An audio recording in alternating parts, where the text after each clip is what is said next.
Hey guys, let's kind of get into this philosophy that I've been exploring. It's really been highly influenced by the likes of Ram Dass, other very important spiritual teachers, but with kind of my own twist on it. So I've come to see the world in a way that might seem extremely radical to some.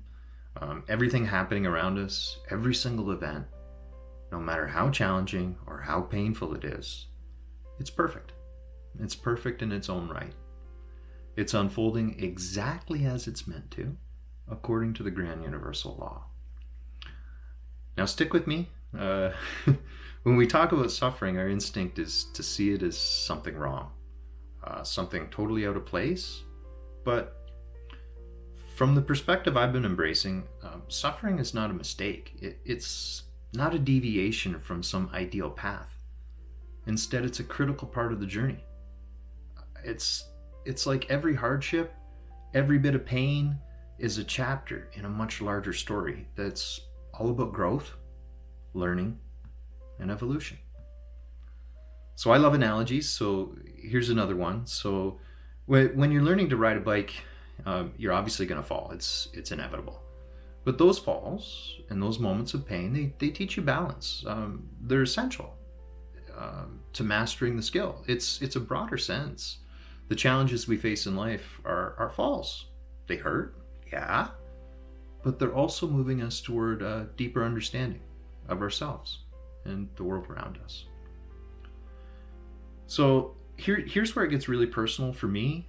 Even when we look at the most horrific events in the world through this lens, we can see them as a part of the cosmic script. So it's not about saying that these things are good in any conventional sense. Far from it. It's about understanding that there's, I guess, a level of design here beyond our immediate grasp, where everything fits into a larger pattern of growth and enlightenment. I mean, the philosophy isn't about passivity or acceptance or injustice. It's about seeking deeper meaning. It's understanding our responses and finding ways to grow basically from every experience.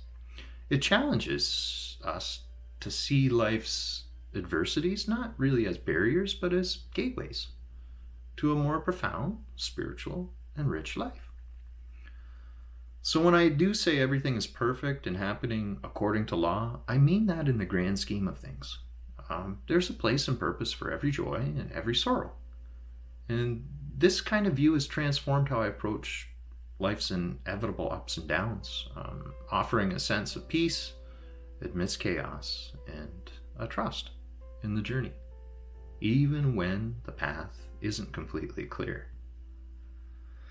So anyway, it's a perspective that has profoundly shaped my life through my journeys to India, Tibet, Nepal, really all over the world, guiding me, to live with more compassion, more grace, and really a deeper sense of connection to the world around me. I found a way to navigate the complexities of life with my heart open to learning from every moment, every experience. And to me, that's the essence of a real, true journey of spiritual awakening. Anyway, just my 2 cents, guys. Take it or leave it. Thanks for listening.